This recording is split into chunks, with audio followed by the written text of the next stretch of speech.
നമ്മൾ ഈ ഒരു വീഡിയോയിൽ കാണാൻ പോകുന്നത് കോട്ടൺ ഫാബ്രിക്കിൽ വരുന്ന കളക്ഷൻസ് ആണ്. 4 ഷെയ്ഡ്സ് ഉണ്ട്. ചെറിയതായിട്ടുള്ളൊരു ബട്ടീക് പ്രിന്റും പിന്നെ ഒരു സെൽഫ് വീവിങ് പോലത്തെ ഒരു പാറ്റേൺ ഉള്ളതും എല്ലാം സെൽഫായിട്ടുള്ള കളർ ഷെയ്ഡ്സ് ആണ്. ഒത്തിരി ഹൈലൈറ്റഡ് അല്ല. ഓപ്പൺ ചെയ്ത് നോക്കാം.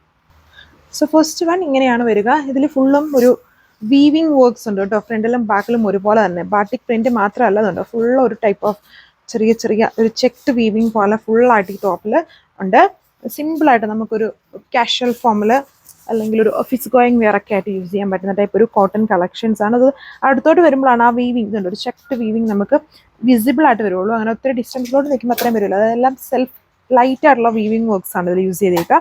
വിത്ത് ആ ഒരു ബാട്ടിക് പ്രിന്റ് ഉണ്ട്. ദുപ്പട്ട വരുന്നതും എല്ലാം കോട്ടൺ ആണ് കേട്ടോ. സെപ്പറേറ്റ് ആയിട്ട് തന്നെ വാഷ് ചെയ്യണം. ദുപ്പട്ടയിൽ വരുമ്പോഴും കോട്ടൺ ചെക്സ് ആണ്, നല്ല ലൈറ്റ് വെയിറ്റ്. അതിൽ ഫുള്ളും ബാട്ടിക് പ്രിന്റും ലേസ് ബോർഡർ അറ്റാച്ച് ചെയ്തിട്ടുണ്ട്. ടോപ്പ് വളരെ സിമ്പിളും ദുപ്പട്ടയിലാണ് അതിനേക്കാളും കൂടുതലായിട്ടുള്ള ബാട്ടിക് പ്രിന്റ് വരുന്നത്. അതുപോലെ തന്നെ എൻ്റെ ബോട്ടോ ഫുൾ ബാട്ടിക് പ്രിന്റഡ് ആയിട്ട് തന്നെയാണ് വരുന്നത്. അപ്പം കുറച്ചുകൂടി ഒരു ഡിഫറെൻ്റ് ആയിട്ടുള്ള ലുക്കായിരിക്കും. ടോപ്പിൽ ഇങ്ങനെ ലൈറ്റ് സ്കാറ്ററും ആൻഡ് ദുപ്പട്ട ആൻഡ് ബോട്ടം നല്ല ഹെവി ആയിട്ടും ബാട്ടിക് പ്രിന്റഡ് ആണ്. അപ്പം ഇങ്ങനെ കാണുമ്പോൾ നമുക്ക് തോന്നും ആ ബാട്ടിക് പ്രിന്റ് മാത്രമേ ടോപ്പിലുള്ളൂ. ബട്ട് ടോപ്പിൽ ബാട്ടിക് പ്രിന്റ് അല്ല.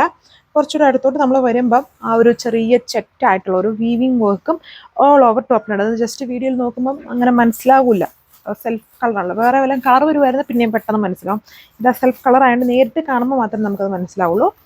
ഇതാണ് അതിൻ്റെ ലുക്ക് വന്നേക്കുക. ഇതിൻ്റെ ബോട്ടം ഫുള്ളി ബാട്ടിക് പ്രിന്റഡ് ആണ് വരുന്നത്. നോർമലി ടോപ്പിൻ്റെ സ്റ്റൈലിലാണ് ഇതിൻ്റെ ബോട്ടം ചെയ്തേക്കുക. ആൻഡ് ടോപ്പ് വന്നിട്ട് ഇങ്ങനെ സ്കാറ്റർ ചെയ്തു. പിന്നെ ഇഷ്ടമുള്ള പോലെ വേണമെങ്കിൽ നമുക്കതിനെ സെറ്റ് ചെയ്യാനും പറ്റും. ഇതാണ് ലുക്ക്. ഇതിൽ അടുത്ത കളർ വന്നിട്ട് ഈ ഒരു ബീറ്റ്റൂട്ട് വൈൻ കളറാണ്. സ്കാറ്റർ ചെയ്തിട്ട് ബാട്ടിക് പ്രിന്റഡ് ടോപ്പ് 1295 1295 ആണ് എൻ്റെ പ്രൈസ് റേഞ്ച് വരുന്നത്. ഇതാണ് ദുപ്പട്ട. എല്ലാത്തിലും ദുപ്പട്ടയുടെ സൈഡ്സിൽ ചെറിയൊരു ലേസ് ബോർഡറും അറ്റാച്ച് ചെയ്തിട്ടുണ്ട് വിത്ത് ഹെവി ആയിട്ട് ബാട്ടിക് പ്രിന്റഡ് ബോർഡേഴ്സ്. സെൻറ്റർ പോർഷൻസിലോട്ട് വരുമ്പോഴും ബാട്ടിക് പ്രിന്റഡ് ഇങ്ങനെ ഒരു ക്ലസ്റ്ററായിട്ട് ബാട്ടിക് പ്രിന്റ് ബോർഡുണ്ട്. പിന്നെ ഇതുപോലെ ഇപ്പോൾ ലാസ്റ്റ് കളർ നല്ലൊരു കളർഫുൾ ആയിട്ട് നിൽക്കുന്ന മാംഗോ യെല്ലോ ആണ് കളർ ഷെയ്ഡ് വന്നിരിക്കുന്നത്. എല്ലാം നല്ല കളർഫുൾ ആയിട്ട് നിൽക്കുന്നു. ഒന്നെങ്കിൽ ഡാർക്ക് അല്ലെങ്കിൽ കളർഫുൾ ആയിട്ട് നിൽക്കുന്ന ഷെയ്ഡ്സ് ആണ്.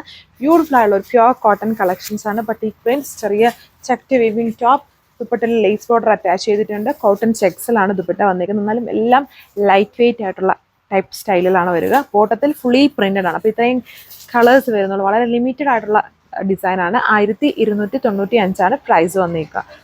Free shipping. സോ അപ്പം കളക്ഷൻസ് ഇഷ്ടമല്ല, നമുക്ക് ഇഷ്ടമാകുന്ന സ്റ്റൈലിലുള്ള ഒരു കളക്ഷൻ ആട്ടോ. നല്ല ഒരു കോട്ടൺ കളക്ഷനാണ്. പിന്നെ കോട്ടൺ എപ്പോഴും വാഷ് ചെയ്യുമ്പം സെപ്പറേറ്റ് ആയിട്ട് തന്നെ വാഷ് ചെയ്യണം. പിന്നെ ഇതെല്ലാം നല്ല കളർഫുൾ ആയിട്ട് ഡൈ ചെയ്തേക്കുന്ന ഐറ്റംസ് ആണ്. സോ വാഷ് ചെയ്യുമ്പോൾ എപ്പോഴും ഒരു കളർ കാർഡ് എപ്പോഴും വീട്ടിൽ വായിച്ചാണ്. നമ്മുടെ അതിൽ എങ്ങനെയാണെങ്കിലും ഒരു കോട്ടൺ കളക്ഷൻസ് കാണും. അപ്പം വാഷ് ചെയ്യുമ്പം അതും കൂടെ ഒഴിച്ചിട്ട് വേണം വാഷ് ചെയ്യാനായിട്ട്. ഒത്തിരി ഫുള്ളായിട്ട് ഇങ്ങനെ കളേഴ്സ് പോകില്ല. എന്നാലും ഓവറായിട്ട് ഡൈ ചെയ്യുന്ന ഐറ്റത്തിൽ ചെറിയ ലൈറ്റായിട്ട് കളേഴ്സ് ഫീഡല്ല, കുറച്ച് പോവും. അത്രയേ ഉള്ളൂ ഷെയ്ഡ്സ്. Thank you.